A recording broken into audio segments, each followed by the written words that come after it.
Le chaos en plein dîner de gala. Des services de sécurité sur les dents. Comment l'assaillant a-t-il pu s'introduire dans l'hôtel avec des armes? Selon les premiers éléments de l'enquête, l'homme y avait pris une chambre. L'établissement n'avait donc pas été évacué de ses autres occupants et aucune fouille des étages effectuée. Donald Trump lui-même pointe des failles dans le dispositif.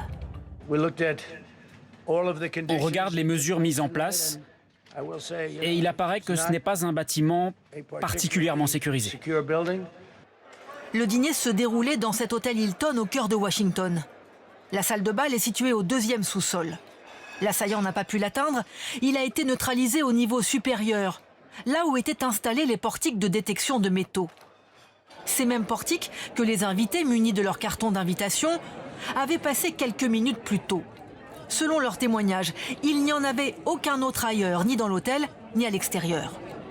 Un défaut qui surprend cet ex-membre du service de protection des hautes personnalités en France. Le principal critique que je pourrais faire, c'est le fait d'avoir quelqu'un qui arrive en courant sur le portique de sécurité.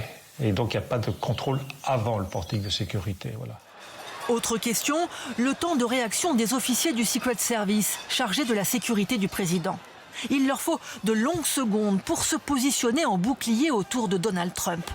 On les voit qui surgissent des extrémités de l'estrade.